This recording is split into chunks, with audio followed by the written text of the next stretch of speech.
Like that is some stylish shit.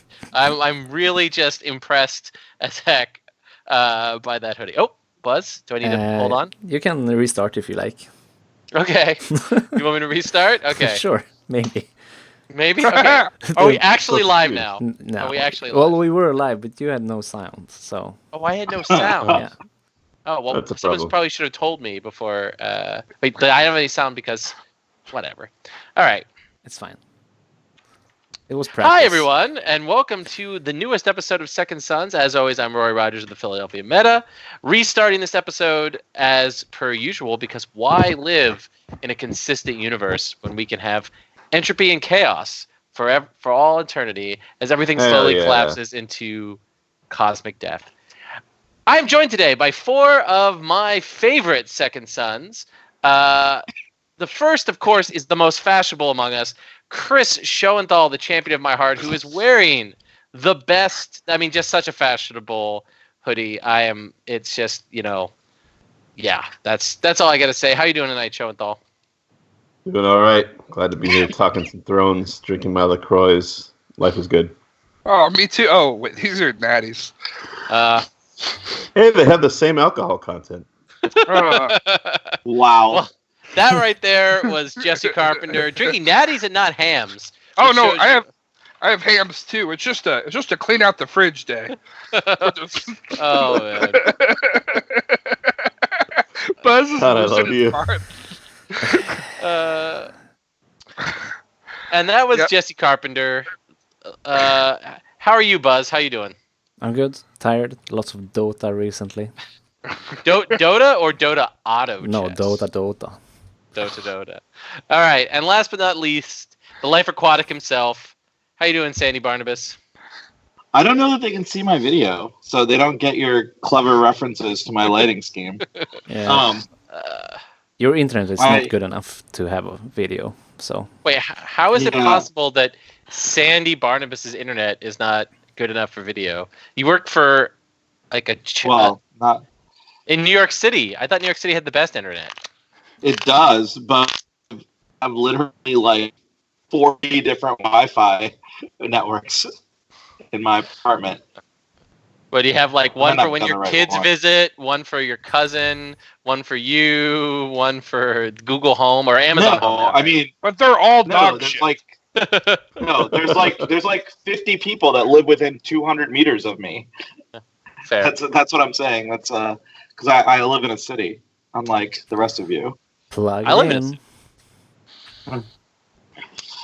Buzz lives in an ancient city, so. I live. That's true. I'll be seeing. I live 20 I like that neither Philadelphia outside nor San Diego count as cities. Yeah, or Wausau. Look, we all know Wausau is just this gleamy metropolis in the middle of 50K? Wisconsin. How many live there? Is it even that many? Yeah. I mean, that's like the population of Sweden, right? It's the population of the population of my suburb where I live outside of Stockholm is 150K, so. Wow. I'll be visiting Buzz in about, 3 weeks now? Yeah. For Valborg, right? No, Valborg just happened. What are you visiting Buzz for then? I'm just gonna go eat at a Viking restaurant with him. Like, why not? You just flying in? Is that like, it's just like, you know what? I would like lunch today. I'm gonna fly to Stockholm for brunch. Then, I might go to Paris for dinner, Actually, the Sandy Latvia lifestyle. for dinner. Nope, Jesse's dead, according to show. So, we lost Jesse? He's right. So I will, Yes. we're having quite the technical... American internet, It's true. I should actually just cast from my office in the future. Like, that would be... I have better internet there. I can imagine. The Jeff Bezos money's got to go somewhere, and the internet in New York City is where apparently. So. Oh, is he back? Hey, all right, Jesse's back. All right.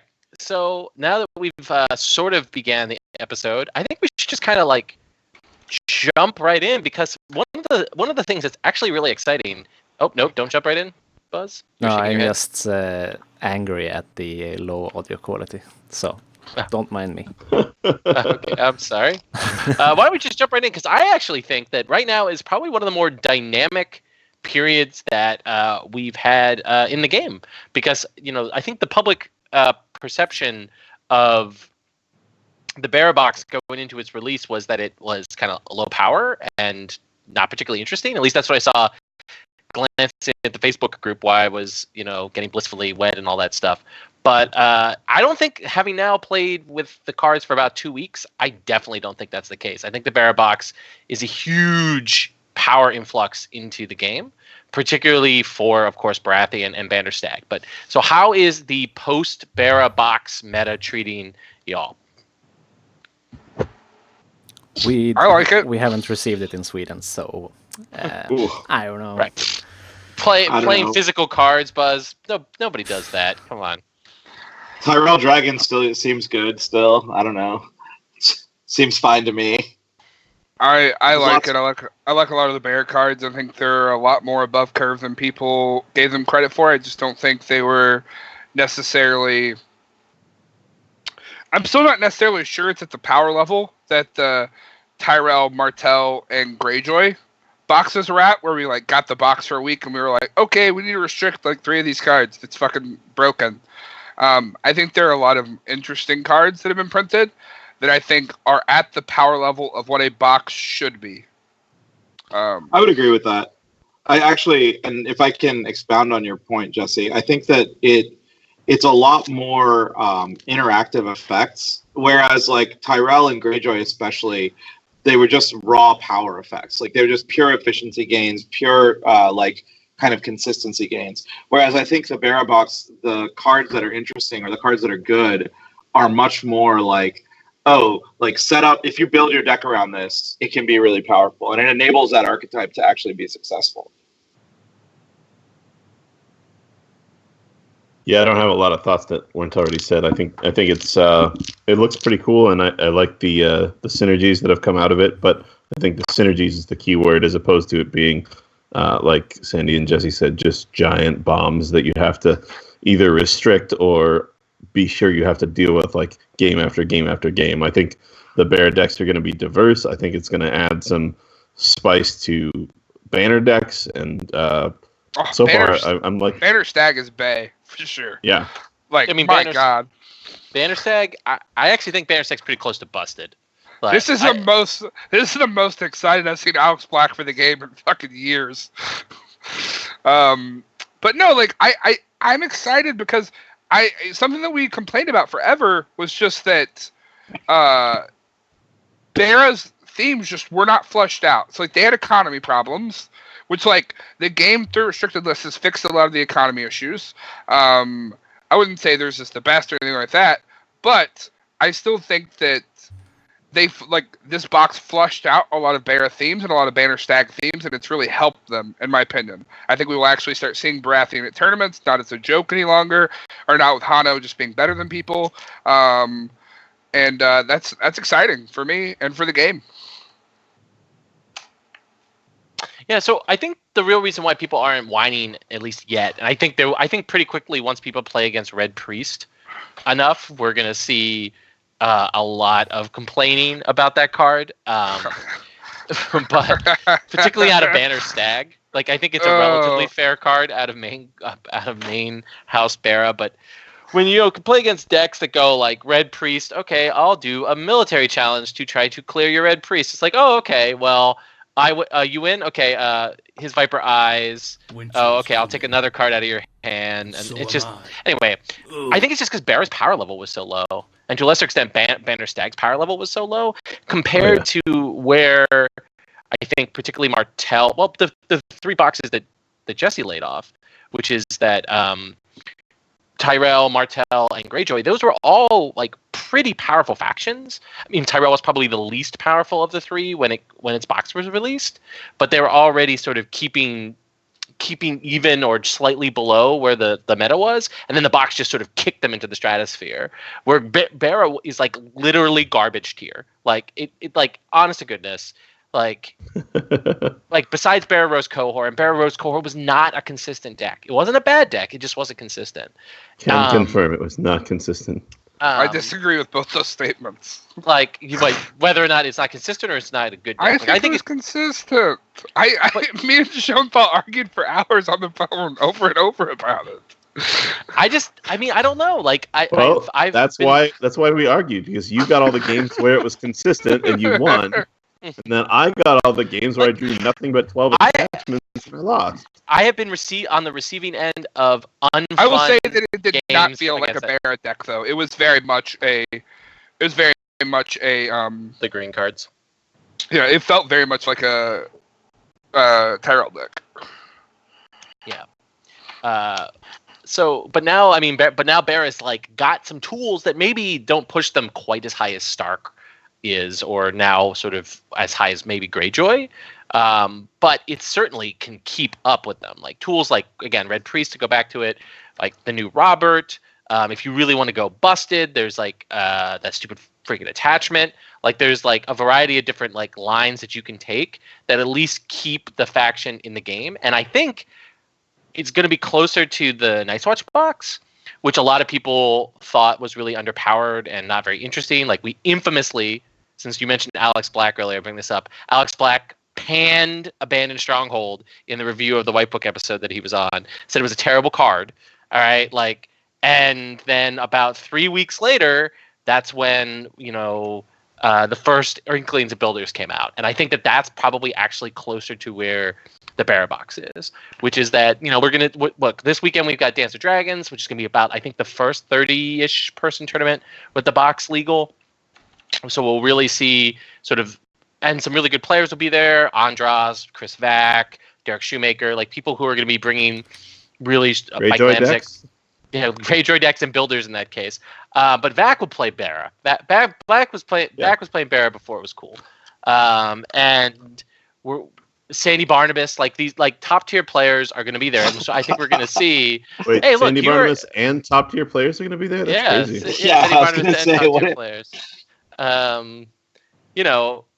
Sandy Barnabas, the only man who failed to concede a Game of Thrones on camera. That's one of my favorite moments, anyway. Anyway, I think the Bear Box is actually really interesting. It's actually made me more excited for Thrones than I have been in a little while, and so I'm really happy with it. Like I'm just really happy with the way in which powerful cards are being pushed into factions. That makes the meta way more interesting, even if Stark in its Wama version is still busted, and it definitely is. But Barra gave people tools to combat Stark. Yeah, I hear Hunting Accident's pretty good. Hunting Accident, Red Priest, Big Bob, or what? So, all right, real rap here. What do we call it? So, is it New Bob? Because we're getting another Bob. In like a couple of weeks. Fat Bob, right? So is that Fat Bob? But that's the lowest strength of all the Bobs, right? No, I guess the core one's also 5 strength, but he's never actually 5 strength unless you milk him, right? He's Big Bob, though, right? Biggest Bob. Core Bob is Big Bob. Yeah. Okay, core so that's Bob Big is Bob. Big Bob. So like the new one, the pack one has to be Fat Bob because it's the same ability he had in first edition. Yeah. Okay, so it's like I keep calling Box Bob's not bad. I like Box Bob. Box Bob. I was calling him King Bob, but they're all kings. So. I like calling him Troll Daddy. Okay, he's the value shits Bob. The Bob Father. The Bob Father. I like that one. Like, well, the great thing about that Bob, right, is like they've been threatening since they rebooted the game. They're like, oh yeah, we can print control 7-cost characters, and they have failed miserably at doing this. And the 7th cost Bob is actually, I think, legitimately as close to a control 7-cost as you could probably do in the design space. Like, how much experience do you all have playing with or against that card? Not really any. I don't have the box. 0. 0? Is it just me and Jess? I played with him today. He was good. He's really good. Like Trixie good. Like in a really fun. Yeah, fun. I also don't like to play against him at Saldor when I have Big Wall. It doesn't make me feel good about myself. Makes me feel worthless. I don't like it. Well, you're sitting there playing degen strategies. Unlike fair, fun, interactive Stark strategies, Jesse. Why are you playing? Why? Wait, you don't like giving your opponent 6 gold for free and then never getting to use the wall again? So I didn't super mind it today because I set him up, or he was set up against me, and then I trixied him with Kedri out turn 1 and made him Valor him away turn 2, so it didn't really affect me that much. Oh, you're playing the Conclave version here, I see. I was playing some Conclave today. I wanted to try out the Maester Gorman. Gorman is amazing. Can I just say that? He's amazing. He's good good to the for next reasons. segment. Yeah, he's good.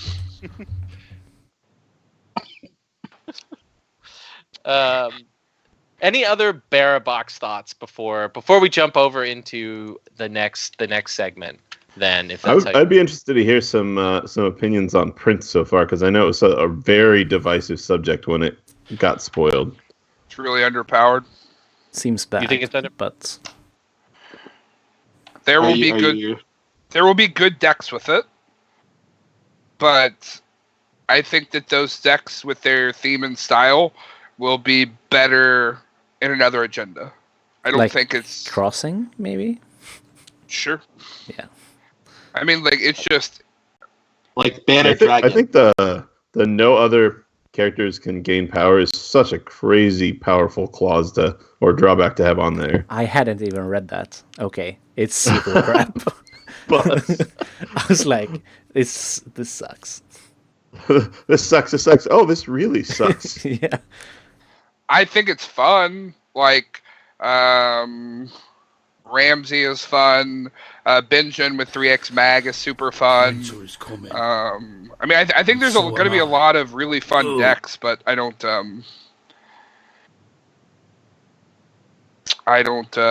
think it's good. Winter is coming, and so am I.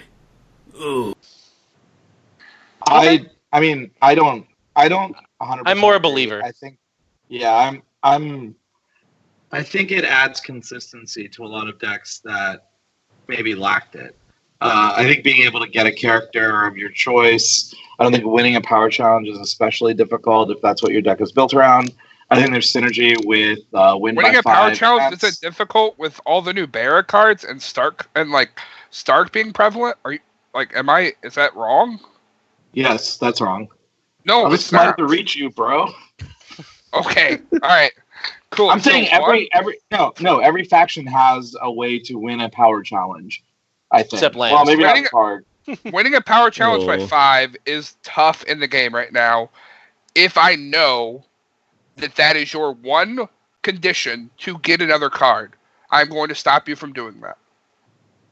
I mean, I definitely agree with Jesse in the sense that I think the blowout power challenge factions, so that would be like Stark, Greyjoy, and Tyrell, they're the ones that least maybe want to run this. Maybe there's a Fat Cat version that wants to run Prince. Maybe I don't think so. I've tried. I don't think it's as good. Which is of course fair. I think that Greyjoy doesn't necessarily want to run it, but maybe Greyjoy maybe there's some core Balon or sure. What's I his could name? see that. Vic, like the 7 cost Vic or something like that. But it's still there's still probably more efficient things to do, and they're the ones that just stonewall you. You haven't mentioned the best Prince deck that will surprise people. The old Sir Emery Florence. Woo! The one that you That's kill him, spice right there. sacrifice. Yep. Locations. Okay. You sacrifice him. Yep. They choose and kneel characters. Yep. I've been unimpressed by that card playing it so far, but maybe I'm just bad. I have not. Yeah, that card is busted. That card is busted. For the first time I get King's Landing out in that card, it is fucking. Okay. God, it's impressive. I can see the King's Landing interaction. It is very good. I think it's very good in a lot of Martell Staggy decks, things like that, and just Bear Sun. I think it's good in. Sure. Yeah, I can see that. Alex Black has a very fun Princess Promised Emery Florent deck that I like a lot. I don't think it's good, but how long does it take that deck to win?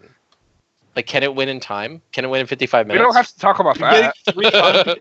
3 I mean, you get 3 unopposed challenges every turn. I like it. It doesn't. Does that really matter? Is You it can three win. unopposed challenges? Like, can you? Okay, like I'll have to see it. I don't- I'd have to see it. In the last 6 months, name a deck outside of Fat Cat that I've sent you that can win in 55 minutes, Roy. Not very many. Just being honest. New Wall can do it if you push. New Wall can do You it. have to push really hard.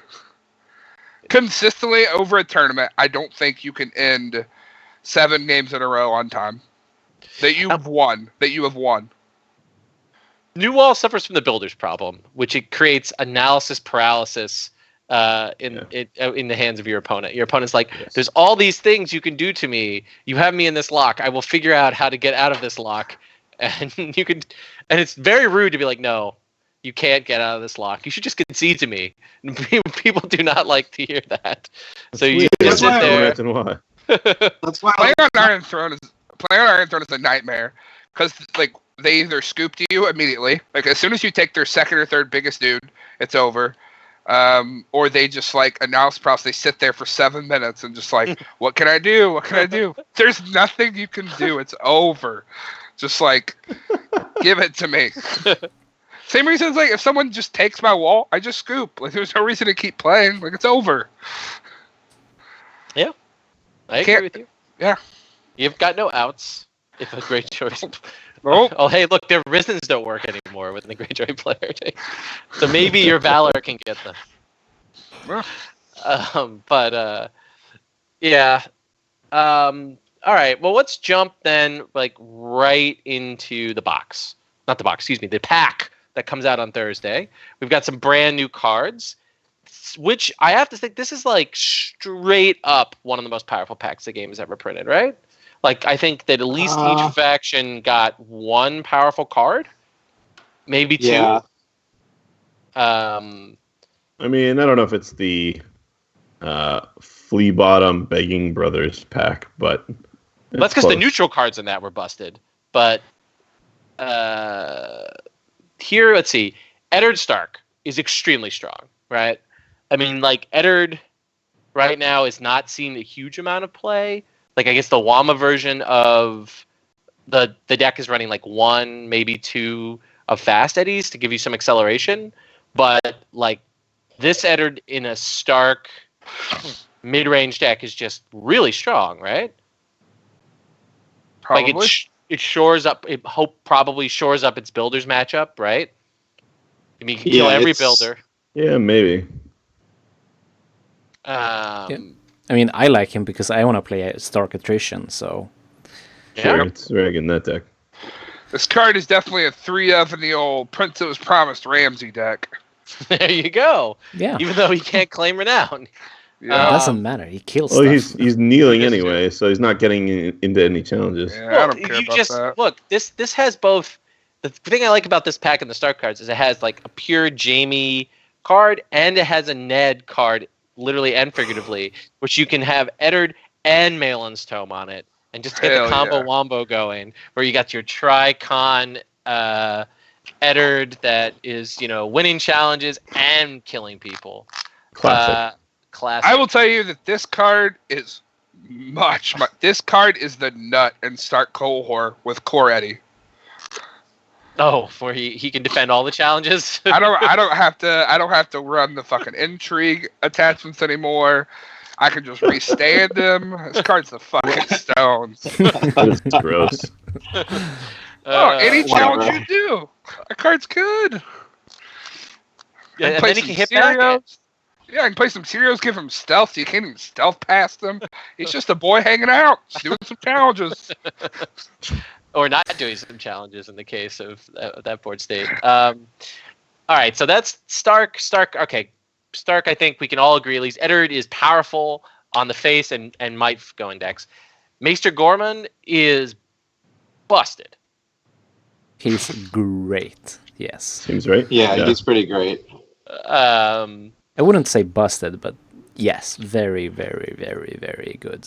Super Jamie. Future Sight is a silly card. All right. So, Jesse, you live in the land of Conclave. hanging out with Brad Eamon all the time. You work with Brad now. Yep. What does Brad think of Maester Gorman? Do you know? Like, I bet he hasn't read him yet, but I'll show it to him tomorrow. This is one of the cards that really, I think, makes Conclave more interesting, right? Like, he's... Sure. Yeah. I think this card is really strong. He's... For some reason, Wish they he gave didn't two die the icons. venomously. I mean, they have to be fair. Like, there has to be some answers to this card. Yeah, you can still win it. Well, I wish I would have rather taken a 3-cost with 1 icon at 1 strength rather than a 4-cost, but I like this card a lot. He's good so far in a bad Night's Watch Conclave deck. So in decks that are built for this guy, I bet he's nuts. Yeah, I think this card. And it's not like you play with the top card of your deck revealed. You just get to look at it. Like, Well, you Better can. than Future Sight in some ways. yeah. You can play with the top card of your deck revealed. We have a plot. It's sweet. Sure, you can do that. You know. Hey, look, and some opponents might be okay with you just playing with the top card of your deck revealed, but legally speaking, you just get to look at it, which is always, I think, stronger than actually having it be revealed. I mean, it's also once per phase. Like, let's not forget that. It's once per phase. It's not just, like, I don't know. The number of events you can just bullshit into play, I don't know. It's too good. It's too good. So you want to be meddling some stuff every phase? I mean, I'm not saying I'm only thinking about this with Tyrell Dragon, but God. What do we think about Unexpected Guile? I think that this is actually a remarkably strong attachment. Like maybe even over pushed. I don't understand why it's +2 strength and insight. Yeah, that's a lot of things. It's really good on Aegon. Yeah, no shit. I don't know what else it's good on. All right, so yeah, I haven't. Sandy won't have anything to say about any other cards till we get to the dragon cards, and then like it's good on pushing through Queen of Thorns. Like, and you get to draw cards.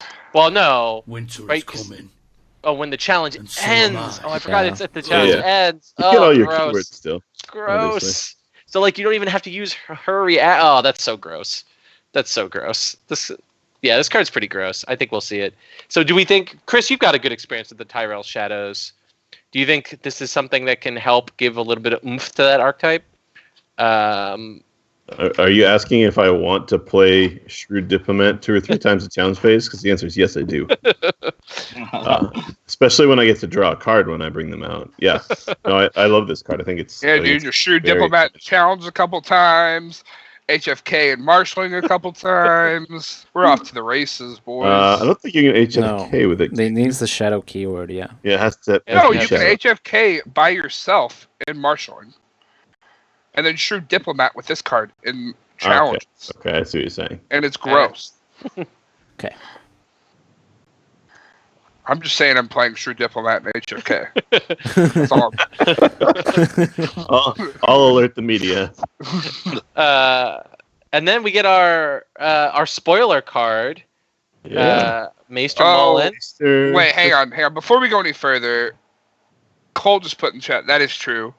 That card makes Mandon Moore fucking really stupid. Oh yeah. Like, really stupid. Yep. Yeah, that's true. The issue is banner decks are so bad. Well, pretty soon it's been And spoiled. also, none of this is. You don't free have to necessarily, run a like- banner deck anymore. You can just run the 15 best Shadows cards that are not loyal. One of which is Mandon Moore, right? Yes, Mandon Moore will go in. It should go in every Shadows deck. Yeah. Mandon Moore, Shrewd Diplomat, and the fucking the Martell guy. The spy. I don't believe in Starfall Starfall Spy? Spy, but I do believe in the Red Priest in Greyjoy. What's his? Morocco, right? He's Moro. great. Morocco. Yeah. What does Makoro do in Koro, second not edition? Morocco. I don't even know. He He flipped. bounces someone out of a challenge and puts them on the top of their deck. Yeah, right. yeah. Yeah. Okay. Now I remember. He's yeah. good, but he's expensive. Well, you play Lanny, so it's fine. But Yeah. also, the first card you bring out of Shadows. Was it each phase or round? Round. Round is. Yeah, each face. Or you what? Hey, look, they print busted things. Sure. Yeah. So let's go to our resident Night's Watch cohort expert. What do you think of guard duty, Jesse? I Trash like tier. it. I think you're wrong. I think this card's good. Really? I think that this card is good, and that's what's cohort. And then What John characters are you putting it on? Yeah, I guess John. Yeah, John. Yeah, the whole deck is built around. I guess. Hey, I you mean- can also go on Craster. Come on, like, I mean, like, come on. and whoever you have the That's how you get them. the catapult on. Yep. Well, no, because most of the characters you put the catapult on can't take condition attachments. Sure. Right. Fair. The classic trap of the good non-weapon Night's Watch attachments. Yeah, guard duty. So, but what are you cutting to make room for guard duty? Does that deck have room to find It's got space? 75 cards. I'm sure you'll find something. I only play 61, sir. You only need to That find room for a 1x also That's in true. core. Yeah, so like I would maybe cut. I don't know. Find something to cut. Some probably stupid character that I don't need. Yeah. Who needs Those- those things? Get him out of here. Just make sure that his name isn't John. So Yeah, no John. I'm not cutting John. I'm not cutting Spare Boot. I'm not cutting Craster. The others, Whoa! You're missing. All right, so Oh God, I'm sorry. I can't cutting also. a Secret Woodsman. All right, Fuck good. no. No. What no. about Hobby? Hobby. I'll cut a hob. I don't care. What? Oh, get out. Oh, not my man's Hob. Oh, he's too Cole good. doesn't even think you should. Cole doesn't even think you should play 3x in that deck. But he's so good. the last Nightwatch deck I built had 2 hob. Ugh. It felt so bad. All right. So how about Spara cards? All right. Shadow of the Throne. This card is really strong, right? Because there's total Yep. credit cost of like up to 3, and like that's like the ability. Like I think that there's like now a Bara deck that wants to go first, particularly in the early rounds, and does things like plays Red Priest, then brings Shadow of the Throne out of Shadows, so it takes the best card out of your hand and then kneels your economy on the first turn.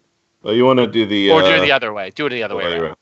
Yeah, but It also brings back the old like people have gotten way out of the habit of using their reducers and their opponent's marshaling as second player, Yeah. and Yeah. they should probably get back in the habit because this card's gonna screw them.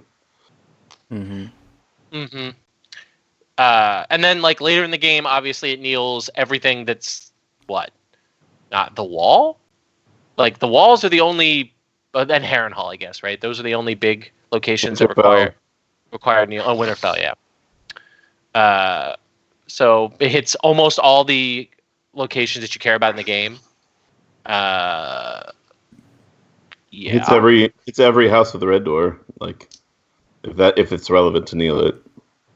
Absolutely. So Marine, the Dragon Pit, sadly, doesn't matter. The But Dragon Pit does not need to kneel. we'll get there. We'll get there. Get there in a little bit. I'm sorry. This Ah. card seems like a huge piece of shit. What? The Dragon Shadow? Pit. No. I just can't stop looking at that stupid card. I know. We'll Shadow of the get there. Throne seems good. I like this Seems like card a very lot. Jesse card. It seems like a Yep. very Jesse card. Yep, I like it a lot. But speaking of Jesse cards, Sir Eastermont, Eldon, I think is how you say it. Yeah. He is good. He will be good in decks that I hate, and he will be good in decks that I like. So wait, is what do you stand with HRD it? Black Cells? Is that a deck you hate or a deck you like? I like that deck a lot. All right, I'm in. This card is good. But what do you stand with it? A lot of the Baratheon locations are, except Black Cells, is reactions or interrupts to something. Doesn't matter. You said Black Cells. Yeah, Black. I'm gonna play Black Cells and stand it. That's, I mean, Why would I? it's also an economy accelerant, right? Like the Yes, turn you play sure. them, you. It helps. Like it helps bear with economy. It helps Black Cell stuff. There's the kneel to give a Baratheon character intimidate. There's It answers your opponent's kneel, like it answers Vix. So you can stand your Iron Thrones, not Iron Thrones, chambers, stand your other stuff. yeah, I'm not convinced, to be honest. I don't think you Black run three of Cells them. Black Cells, one. no. But Black Cells is the only good option, I think. well, it's good enough. Like you're not running three of them, right? Like No. you're running one, No, maybe One or two. two. Yeah. But Yeah. a 5-caster in a Black Cells deck? That's rough. Barra does have really expensive Shadows cards.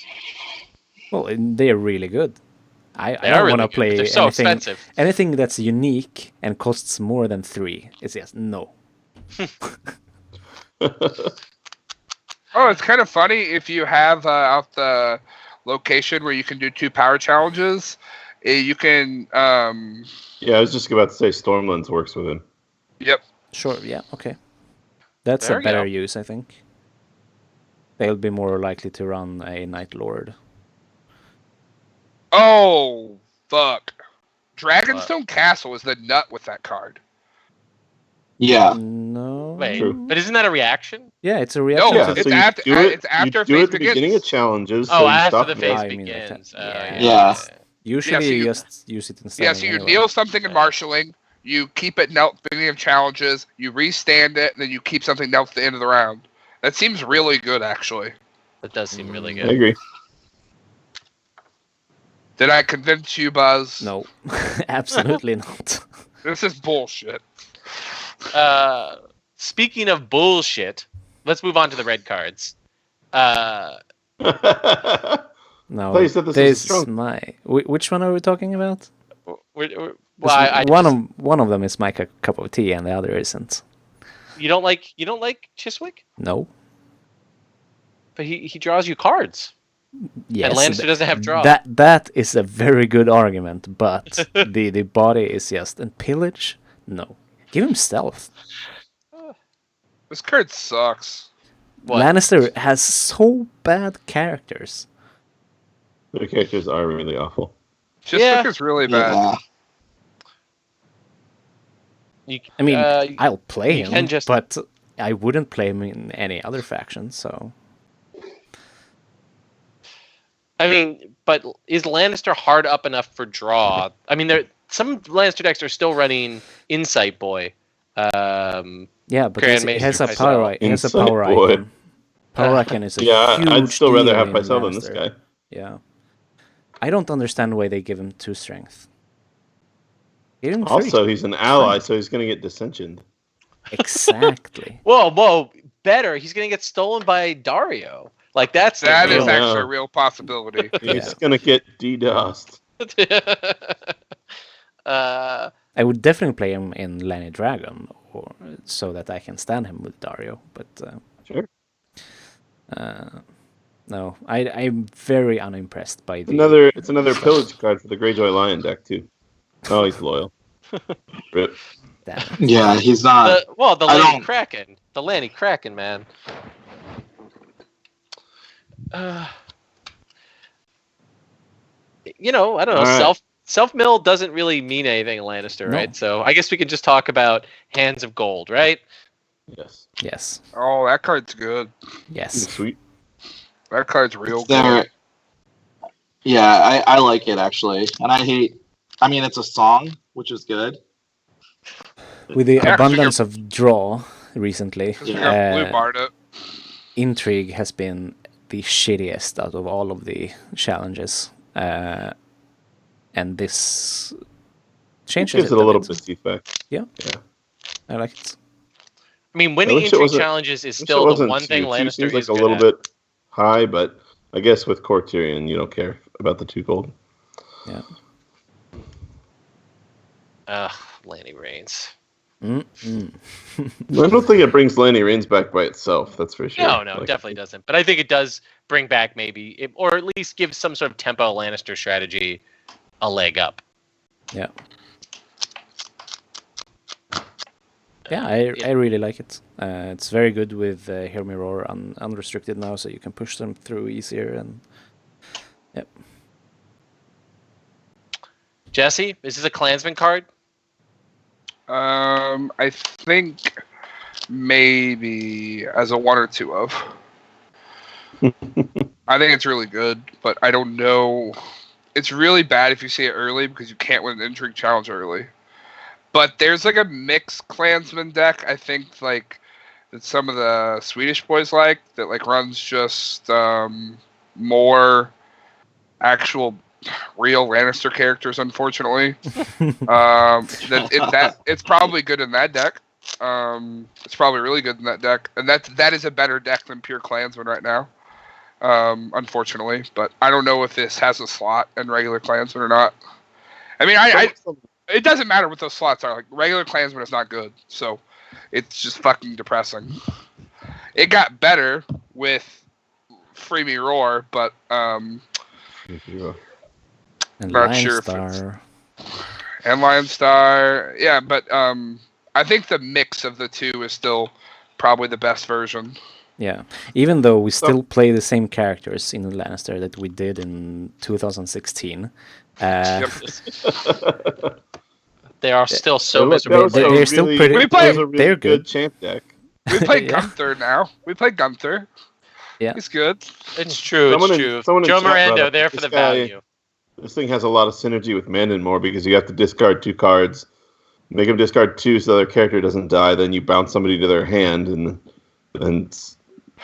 next turn are they discarding that? Are you getting an intrigue claim on them? Like there's all sorts of Who knows? Maybe Cersei's Heads in on play and you've spikes. already fucking Heads on destroyed them. spikes. yeah. It's true. And for some reason in this scenario, we have 75 gold. Well, you can live the dream. We can. Everybody, The look, good old days everybody of wanted. Lannister was the gold house. Everybody was all like restrict trade routes, and now they're done nothing but whining about how they don't have enough gold to do all their broken things that they want to do. So that's all I'm saying. They're like restrict trade routes, and I'm just like, people are gonna start complaining about gold problems again. Are That's we exactly though? what happened. At the gates is giving me more money than I had with trade routes. What? At least Over the few less. terms. I mean, I if only you play decks open that go trade 12, routes, yes. 12 plots easy. So All right, we can zoom through the Greyjoy cards real quick. King's Landing Proselyte is a really good Drown God card. 3x of it. Yep. Yeah, And we don't even have to find the room to cut. They did it for us. They restricted Iron Mines. Okay. We have 3 slots. got him. And then Outfitted for War. Do we care about this card? I don't think it's Nope. good. No. Yeah, Okay, cool. That card would be super annoying if, I guess, I don't. It would be good if maybe Jesse see a blood desperately wasn't searches restricted, for a time when it cares. but I don't. It seems bad. All right. You always have to relook at 0 cost attachments because they're fucking 0. But that seems bad. Greyjoy cohort warships. We did it. Yeah. Well, it's the Stark cohort alliance. It's the Stark cohort. No, it's gotta be Greyjoy main, so you can play the refurbished Hulks and put this on them. Nah, we don't care about that shit. We're just trying to make big Stark dudes captains. Oh man, what a great. What use I've of heard, card. then every captain would be a king at that point, right? Correct? Absolutely. I think All this right. could have a slot in Sea of Blood for sure. Yeah. Maybe, but like that deck is that deck not tight? Like I feel like the Greyjoy Sea of Blood, maybe with the Iron Mines gone now, there's 3 slots. So there you go. You can just slide in 3 Outfitted for Wars. Practically the same card. Yeah. Exactly. There you go. 1-for-1 equivalent. Easy. Deck has the same power level. All right, I heard Avery Brooks over there is wonderful laugh. What do you think of the reddish black cards, Sandy? You're our resident. Are we talking dragon. about Targ? Okay. Yes. So Dragon Pit is obviously stupidly good. Boston. Yeah, I don't know. I don't know why. Like, this just makes Targ Assault a real deck. Not that it needed a lot of help, but people other than like Dan Struhall might play it now. And but I think, and Glazer, yeah, it's. Did Malucci top 8 Stolic with that deck? I don't know. Assault was super it's a good popular deck. until it was gutted by the restricted list. Yeah. Yeah, I think this brings it back. Yeah. I actually think we might see this in Targ Prince. I'm not sure. Support of the people into a Dragon Pit might be worth playing. I don't know what you'd Prince out of Targ though. Maybe Cordani, because that's Khal also Drogo? when they attack -1. Yeah, I don't know. I haven't fully thought through the possibilities here. John Connington is, I think, an overrated card. I think Wama did an analysis somewhere of this, but it's like you're paying 9 gold for like 10 gold worth of stuff, so it's not really a huge win. on an economy level, it's not, but like He's still at 6 or 5 with Renown in Targ, which is insane. He's Lord traded, and he has the right icons. Those are those the right icons though? But also, I like, think- Wama's analysis there is thinking about a pure economy, right? This is Tutor though, like, so it's on demand. Like, you only have to draw John. You don't have to draw the other piece. Yes, you do. what? It's a Yeah, card you you have to have it. I thought it was card search. in Shadows. Oh, it's card in Shadows. Okay, I thought it was search. For I some still reason. think this card is really good. I mean, it's fine. It's think probably a one-of. Like, yeah, exactly. I think with he could have no text and not have a Shadows keyword, and he would still be really good in Targ. So with the Shadows keyword and the text, you're saying just because of the renown? yeah, Renown and like closing in Targ can be hard sometimes. Frequently, that's the way you can beat Targ.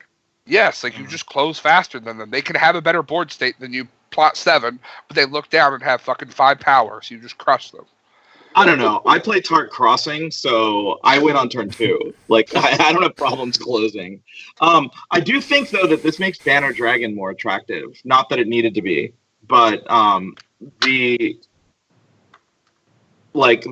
ability to bring a big body out and have a utility effect come out of Shadows could be pretty good. Like, he naturally combos well with Aegon.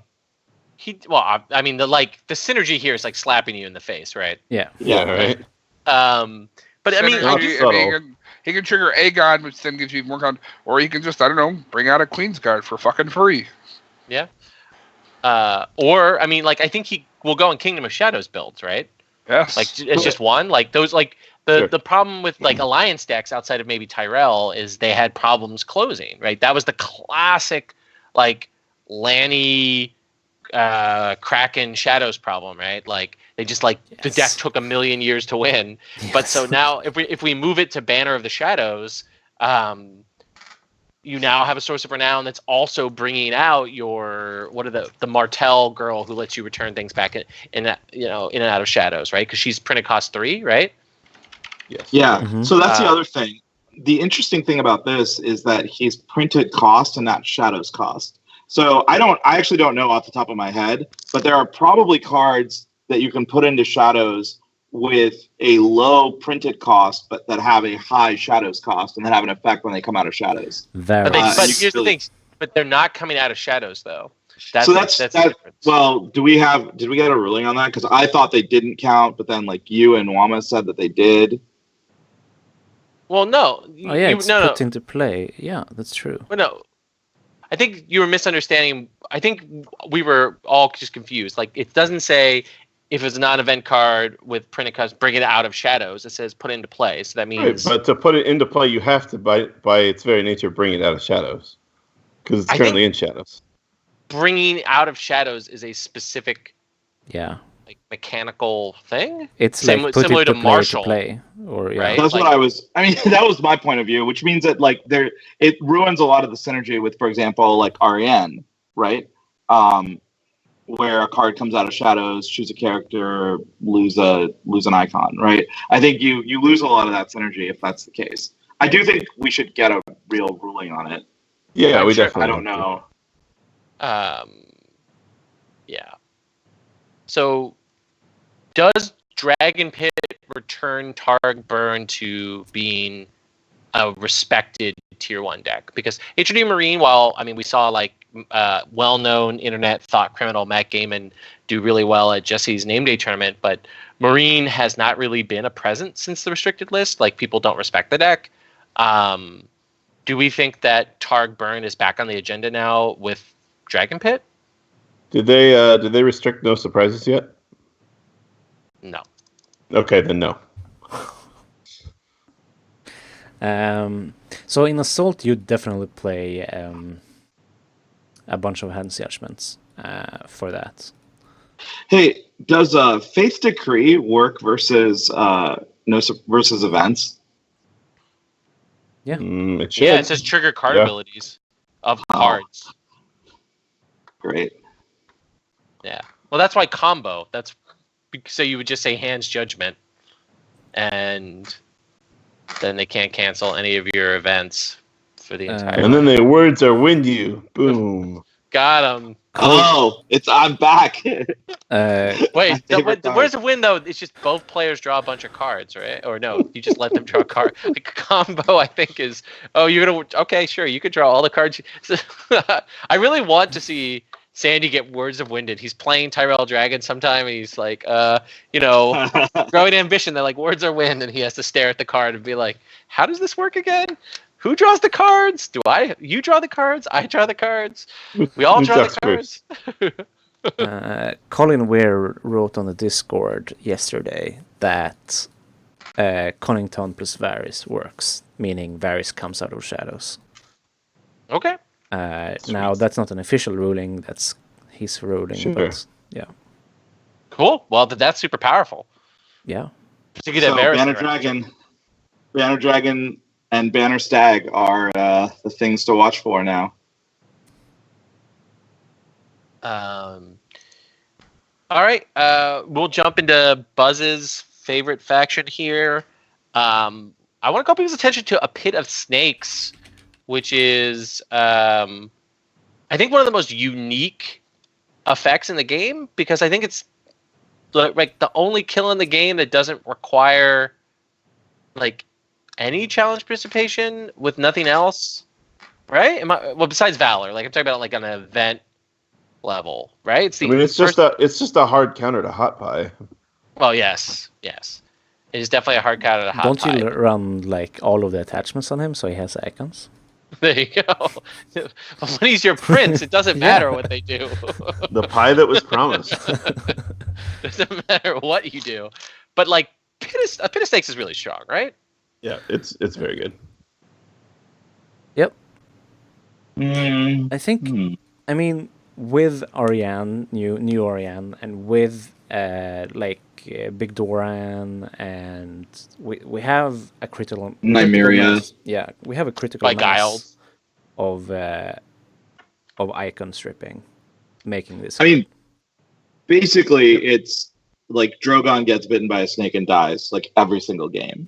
So that's what happens here. So so do all the poison counter effects, like, are they cumulative?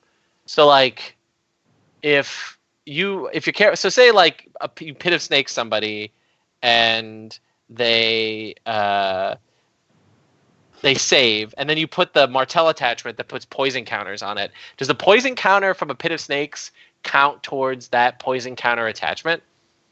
So I don't know about other ones. This one is worded very carefully so that doesn't happen, because it says at the end, if that character still has that poison token. Yeah. That. But when Tears of Bliss is also worded that way. Still has that poison token. So they actually did not. They did not mess up the. The Lingering Venom, you put the venom on Lingering Venom. You don't put you don't put a poison token on the character. Okay. And it's a venom, not a poison token. So. Okay. Okay. So I think a Pit of Snakes goes into Martell attrition, probably of some kind, or icon stripping. Does it break that archetype open? Like make it something you really commit to? That might be going a little far with it. Together with Ariane, maybe. Yeah, 3 times per round is pretty good. It might be the new tier 1 Martel deck. It feels like it's always a lot of moving pieces, though. Yeah.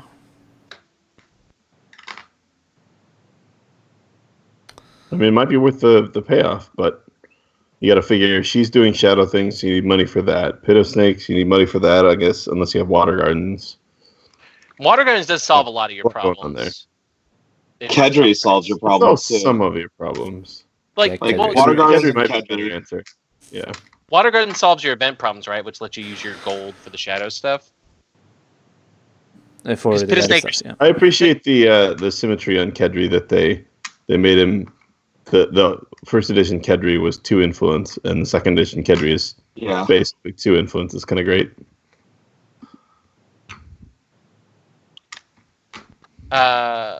So we all like this Ariane because I know that some people were unimpressed. I think Glazer was unimpressed when she was initially spoiled. I like her. Like I think she gives you a reason to want to play.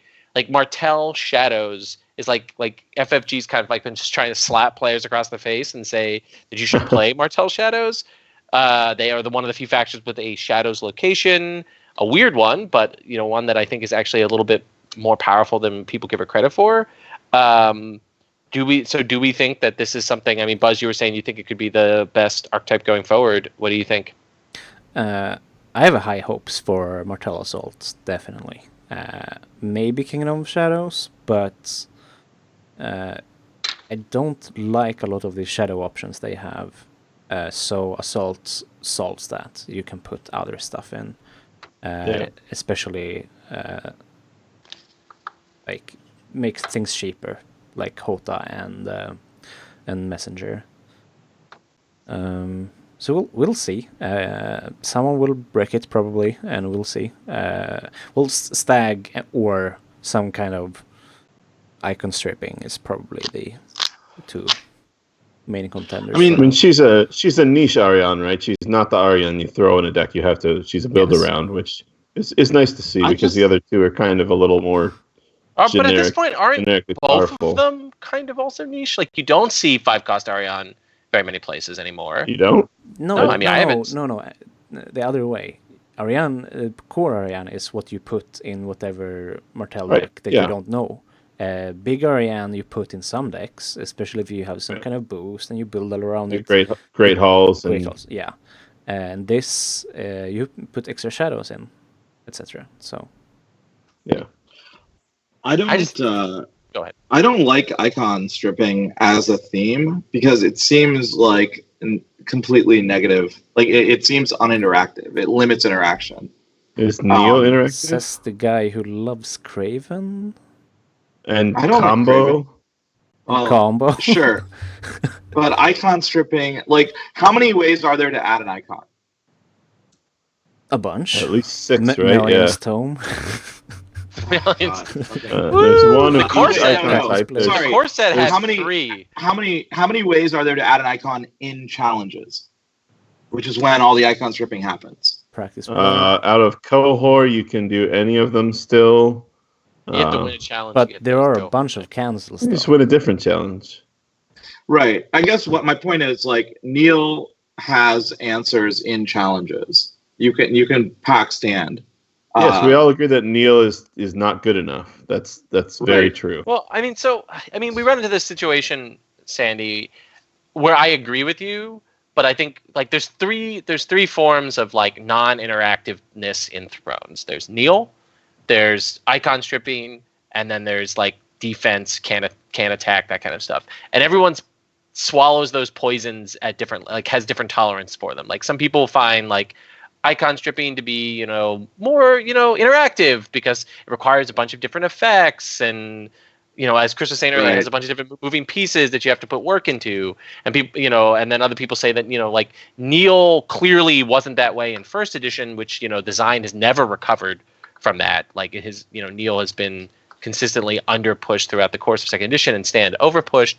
But, like I've been in a situation, where you get a Selice that goes off, and you just like on a Simone turn, and there's just like nothing you can do for like 2 rounds, and you're just like, why am I playing this game? Like, why did I spend 55 minutes? Well, probably like 25 minutes of my life playing this. It's not fun, right? And then like I find the can attack stuff to be like interesting, but other people think it's like the worst thing's ever happened to the game. Like I just think it's one person's like non-interactive or burn. Like I also consider, to me in second edition, burn is the least fun form of like interactive. Oh yeah, like that's interesting. That like is I just very hate interesting. burn. I hate it. I hate it. Like so much. Wow. Like because just like what's your Karis like and Get all it, that kind get it all out, Roy. Get it all Yeah. out. All those feelings. so like it just but some people don't. Some people said no, it's the only control, it's the only spot control that the game exists. That kind of stuff. So it's all very perspectival. Anyway, most about is busted. Yep. Right? Seems cool. Yeah, I mean it's fine. Is it? What? It's Most not great. Are If we they reading play the same 2 card? characters per round, it gains power, and it's all good in challenges and can take Phase. attachments. Per phase, not Per Per round. phase. So So yeah, maybe you get the point power in marshalling. Good for I you. feel like power it's marshalling. it's a classic, like one of those. When you play versus Buzz, you will get the power in challenges as well. okay, there you go. That sounds great. You just put me so cool. I only got to get 12 more power, and I've got a beat stick that can't take attachments, and turns on all your 7 synergy, right? Like 7 decks with the agenda in particular, just like begging for beat sticks, right? To push Sure, through the it's going to be challenge. very good in the 7 deck specifically, but I feel like in most decks it's going to be a matter of, as one would put it, slots mate. Like, what are you taking out for this card? Like, it's proactive, I agree, but I don't know. I like the like, disco balls. That's sweet. But like 7, Yeah. like I think since it was printed, everyone's I guess agreed that like the 7 agenda has power to it, right? Like it's an agenda that does something, it claims power, it does like, but it's just never like there's just hasn't been a critical mass of 7 characters to make it consistent, right? Like it's why like the fat cat deck that had a giant 7 cost character that can gain power passively without doing shit besides just playing solitaire. Like you gain power playing solitaire, like. But that proved to be not enough for that agenda. You wanted it out of Reigns, or you wanted it out of Fealty, or even like Sandy and I played Green sight. Green Sight. Like war. Like it just like Faith Militant wasn't there, and there was all these Bear Faith Militant decks that were almost there. But now you have a 6 for 5 that like discourages your opponent from playing multiple characters, which is good for you, right? And I'm not even convinced it does that. Like, it gains you power for them doing something they already want to do, but I don't think I'm ever going to, like, unless it's the 15th power, I don't think I'm going to be sitting there like, oh, I can't play another character because I still need to defend against these idiots. Yeah. Yeah, but that makes it easier for. I mean, like I mean, again, that card could end up meaning nothing because the Fate Militant decks just don't get there. But I think if the Fate Militant decks get there, people are going to really hate playing against this card because people hate playing against passive power effects that reward people for doing things that they already want to do, right? Like that's why people hated Mace. That's why they didn't like High Tower. Like it's like people like it's the same feeling. It's this like is no Mace Hightower though. I feel like you're no, but it's a bit out similar on a kind limb of here. effect. Like it's a very similar kind of effect because it's not as busted as Mace. Very few cards that they've ever printed are as busted as Mace, but I think that it is very strong. And yeah, anyway, and you can put it into play with the last card in the pack for free. No, you can't. No, you can't. Isn't it non-unique? Oh, Mouse Spot's Nope. unique. Oh, I was thinking it's Conclave. Okay. The old Conclave problem from first edition. All right. Cool. Conclave was not unique. I know. That's why. That was the problem. Yeah. That was the problem. That's Yeah. what's the problem though? I don't understand the problem part. There is the no best problem. part of the deck was that Conclave wasn't Uh-huh. unique. All right. Sandy, you love effects like Statue of... If I love passive power effects, you love effects like Statue of Baylor. Yeah. What do you think? You can I stand don't the most like about. discarding power. I don't like Yeah, you stand. can. I don't like discarding power. That's the You used to be a believer in Starry Sept. Starry Sept is amazing because it gains you power. Like it just gets power for winning power challenges, which you're gonna do anyway. But I don't like. I mean, the blanking was fine. Like it's a good utility effect. But I think there may be a deck where this is good. I don't know. Like I can't think off the top of my head anything where I'd want to discard a power to stand somebody. Like Yeah. where doing another challenge with them is worth having an extra or losing a power. Yeah. Um, Usually the decks that want to stand characters are the ones that want to win faster, and discarding power then is really bad. And discarding one power is worse than gaining one power. I mean, yeah, whatever. Yeah. Obviously, Uh, but I agree.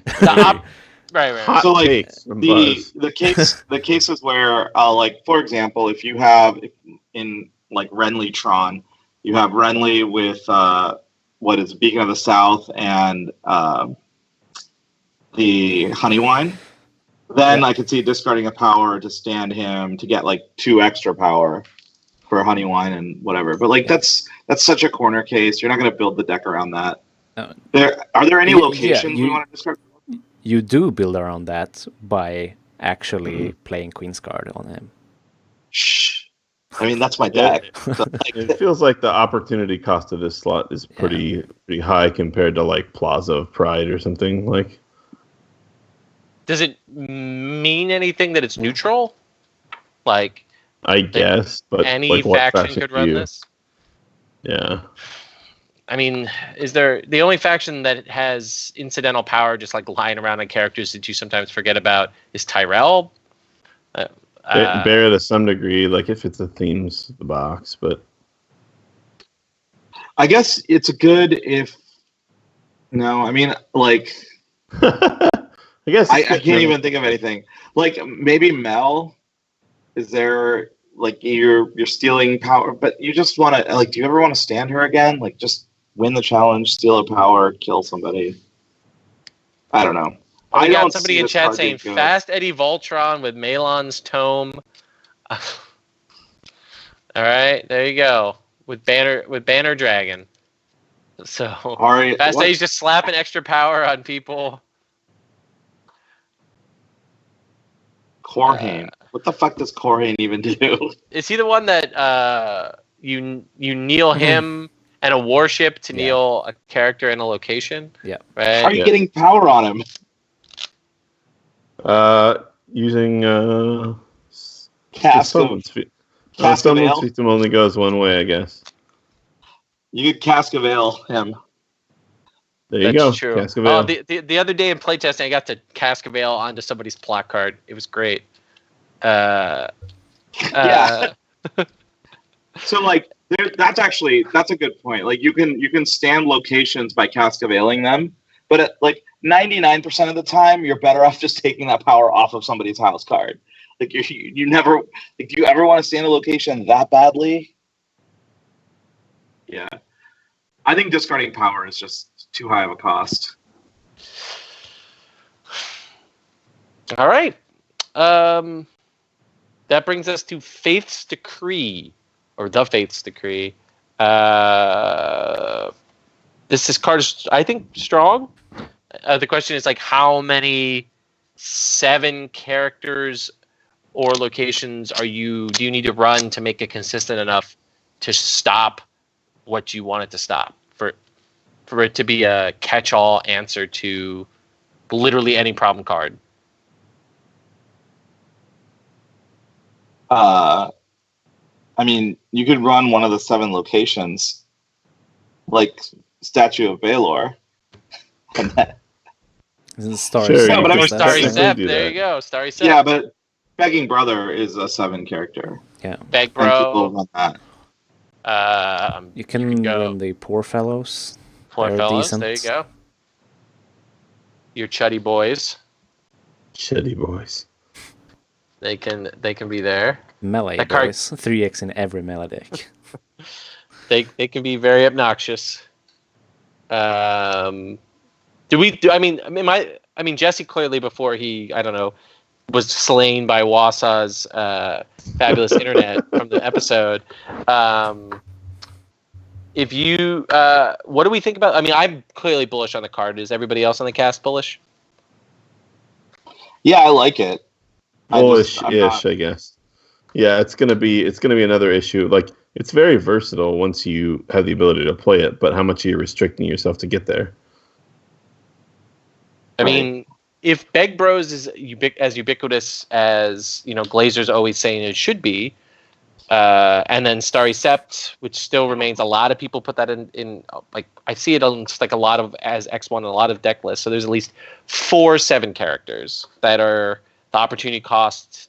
I think the opportunity cost of running Begging Brothers is close to 0 at this point, right? Like, just most decks want the character ability cancel, right? Sure. So then Starry Sept, then you start maybe hurting your deck's consistency, because I have found that a 3-cost neutral location can be very difficult to Starry's play. tough to pay for. It's like why I hate it in Builders. It just like it's great when you're like, it's a win more card in Builders, but so maybe if Beg Bros enough, I don't think so. So then you've got to certainly not enough. I would not run it in a deck that has nothing but Begging Brothers. So then what? Then you're looking at Poor Fellows. So that brings you to maybe 6 or 7. Even then, I don't think I want the Poor Fellows just to turn this on. Like Tyrell, for example, has Scheming Septon. Do other factions? I mean, Fat Cat has Cat. So like this could easily go. Fat Cat has Fat Cat. Yes, Accurate. Could easily go in that deck. I think, just as like, what are you like Nightmares? Can just a variety of effects. Ramsey, if you're really scared of him, like it just forced. It doesn't work on forced stuff because. Oh, it doesn't. That's they right. cannot trigger card abilities, but they are not triggering. Right. It doesn't work on force. That's right for Haste of Force reaction. Right. So, It's the same reason that Cat doesn't stop the Hound, stuff like that. Yeah. So, lots of stuff, but it does stop lots of stuff. So what? Tyrell, has Scheming Septon, so maybe some Tyrell decks. Would you, Sandy, if you're sleeving up combo this weekend, what are you running the Fate's Decree? With your Scheming Septons and I don't know. Yeah, I mean, I think I cut something for it. I run one of, because I can go fetch it, right? I don't know. I like it. I don't know. It depends on the meta. I definitely, if there's like 8 million Stark, then yeah, I'm gonna run it. Right, it makes them like it makes them have to have what, 2 no surprises then, or no surprises and Bran or something like that, because you in marshalling, growing ambition, fetch Fate's Decree, and then do your bullshit and challenges, and your first action is whatever they think, no surprises, I guess. Right. Is you can't fight through. You can fight through Brands, but you can't fight through no surprises, obviously. So I mean, I can Nightmares Bran, but he can cancel it. He can cancel the Nightmares or not. Yeah, I don't know. It's tricky. But in the so I mean, is in a combo deck, is it straight up better than Hand's Judgment? Certainly not. It can't be. In a Tyrell based combo deck, I guess. Like, because I mean, because the only thing you're naming with, you could just name Hand's Judgment, because that's the only thing you have Hand's Judgment for, or Treachery, I guess. So Nightmares. Yeah, so maybe Hand's Judgment, it's not a straight up better. Yeah, I don't think so at all. So I get, but does it, if it's not a straight up upgrade to Hand's Judgment, is it a good addition to Hand's Judgment? Does it provide a good supporting role? Yeah, I think so. Like, I wouldn't run 3x Hand's Judgment anymore. I'd run 2 and 1 or something, or 2 and 2 and cut something else. It just makes it, I mean, it's another tool to prevent interference.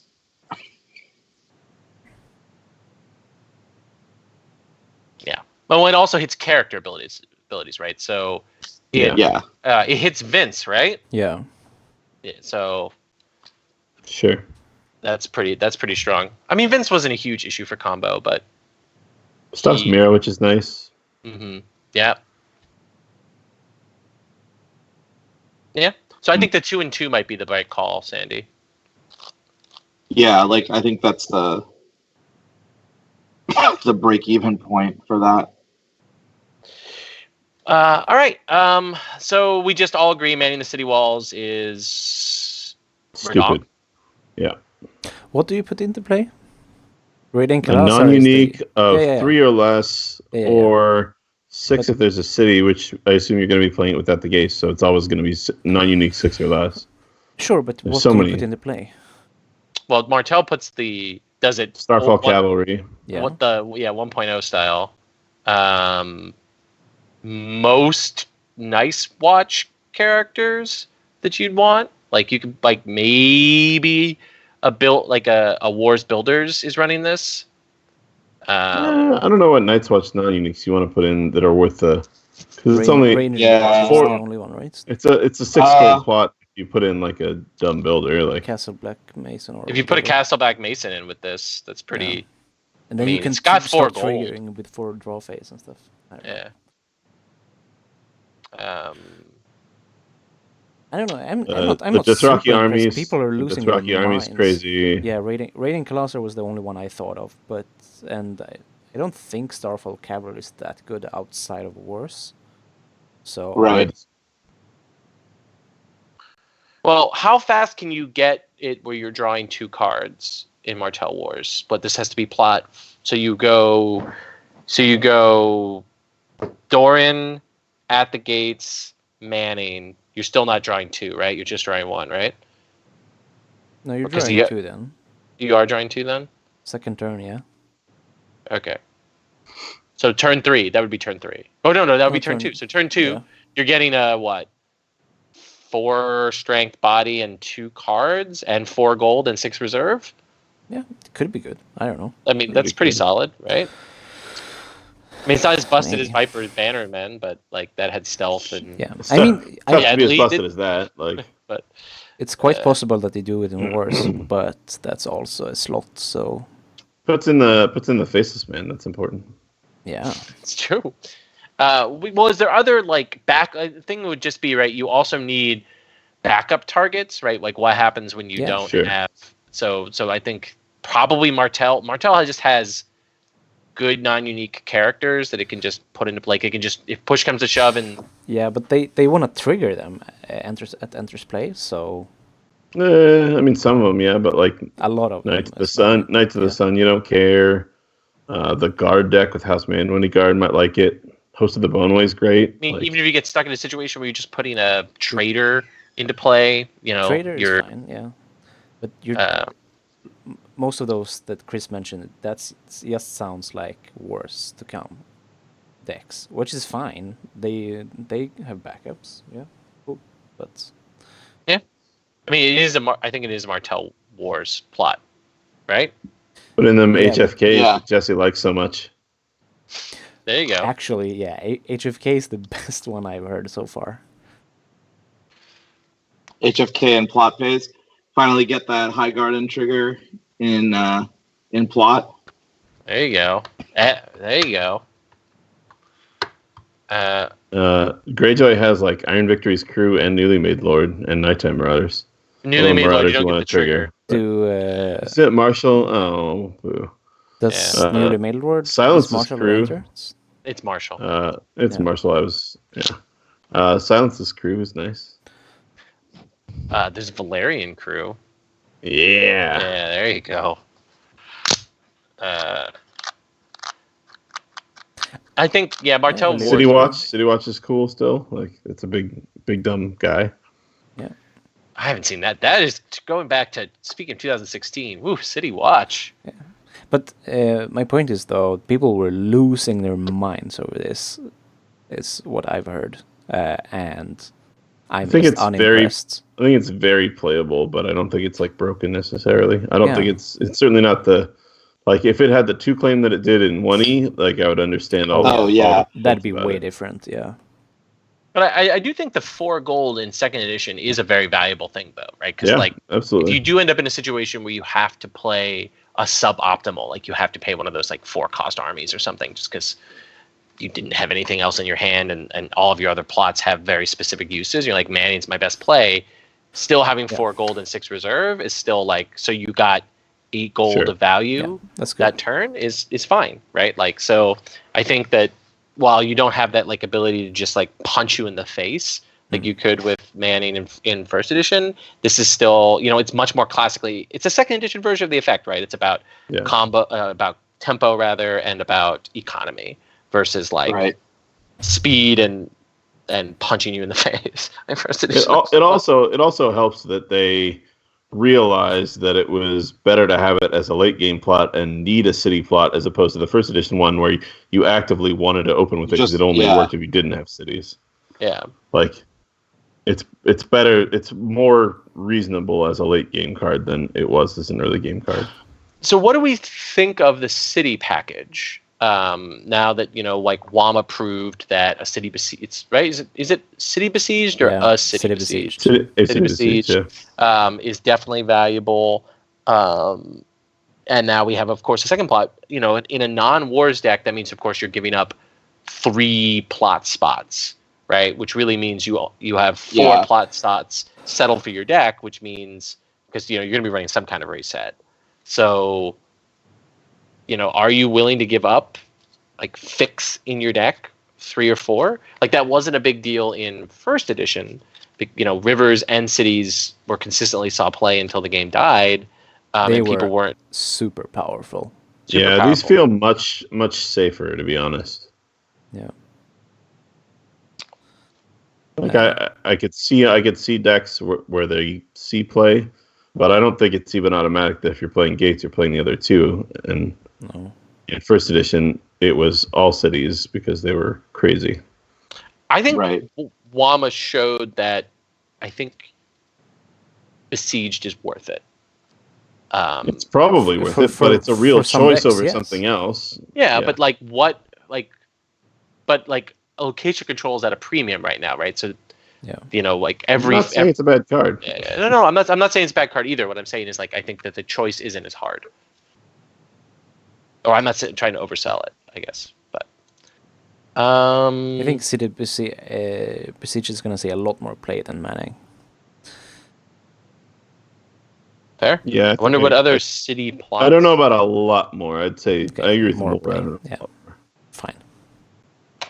So do we think we're going to see more? Like, do you think Danley dreamed up a couple more adaptations? Is this the 3rd pack? 4th pack? 3rd pack, I think. 3rd pack. Yeah, there have to be more. Yeah, there should be. I think there's going to be one in every pack. It's not going to leave it there. Yeah, at least one in every pack, I'd say. Yeah, for sure. Well, because we got 2 in the first pack, right? We got the draw one, right? Or did we just get at the gates? No, we got City of Secrets. Yeah. Oh, yeah. What does City of Secrets do? Nothing. It's bad. That's nothing. Yeah.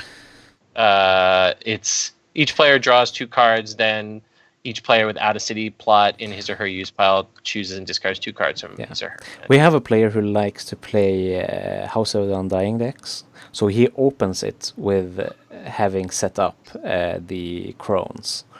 But that's the only use that I've seen. Okay, that's good, fair. Otherwise, it's just complete trash. That's pretty funny. Yeah. That's hilarious. I love that. That's super cute. Okay. I think that's. I mean, we did the whole pack, which is pretty cool. Yeah. We haven't done that in a good while on this show. It's literally torture. I know. Torture you. Sandy, you look so miserable. Sorry you had to hang out with your friends on a call for a whole 90 minutes. Not even 90 minutes. Red cards. I know.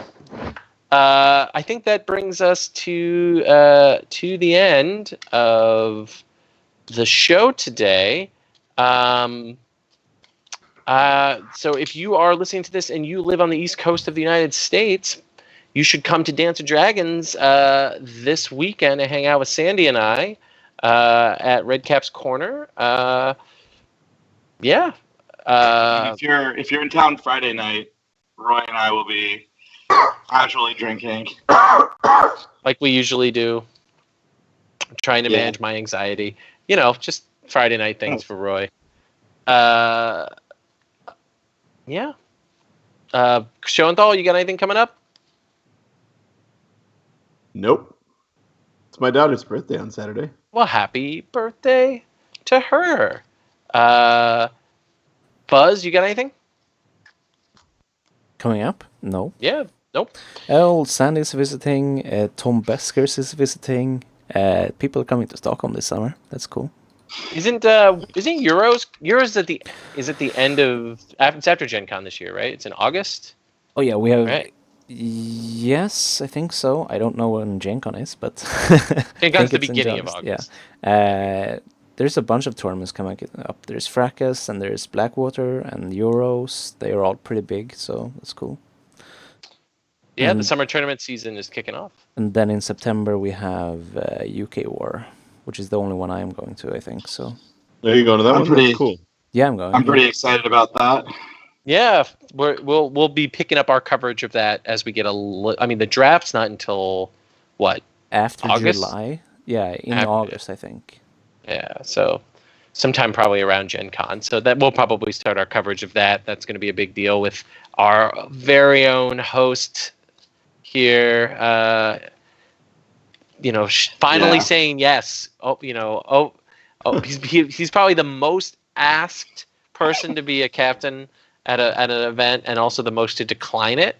So and now he's got the coveted. He chose to do it, and I mean, no offense to anyone who has asked me before, but I had to represent Team America in the UK Thrones War. There had to be one, yeah. Sure, there had to be one. Interloper. Could we have gotten a better one? Ooh. Yeah, you guys probably could have had Jesse if you really wanted. Is anyone else going? Yeah, Ibri is going. Oh. Isn't Edward going? I think he had mentioned that he was going. Maybe. Yeah. I think Mira was looking to go, I think, but I'm not sure. Yeah. Yeah, I think there'll be the splattering of Americans, and some of the probably no more Americans than you would see. Probably the same crew you might see at Stalik. So Ibri, Malucci, Sandy, and maybe a couple other random people. There's a bunch of people going to Stalik this year. So is there? Yeah, I think good. so. Yeah. All right. So yeah, that brings us to our stunning conclusion to this episode. Thank you all for joining us. Our next episode will be the week of July 1st. So 4th of July week here for us here in the U.S. Spider-Man Far From Home release week, if you don't celebrate the 4th of July. There you go. Sounds like what I'm going to do on the 4th of July. So the 4th of July is, I think, actually the day. It might release on the 5th. I don't know. Okay. One of those days. But anyway, Spider-Man Far From Home, and 3 weeks until Fire Emblem Three Houses gets released as well. So, I mean, these are all the important things that matter in life. Anyway, take care, and please come to Dance with Dragons this weekend. Hang out with Sandy and I. It's BYOB, so you can drink at the game store. So. If it's anything like last time, I'm just going to order a lot of beer that doesn't get drank because I have no idea how much other people drink, apparently. Well, I had 2 kegs at my wedding, and the 2 kegs did not all get drank, so. Well, I was trying to not get super sloppy. And you failed. I was going to say, how did that work out? Yeah.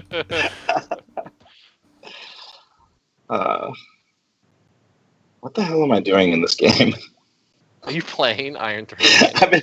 I've been trying to do this combo. Like, I've been trying to get reps in with combo. That's funny. It's rough. I still don't know what I'm going to play this weekend.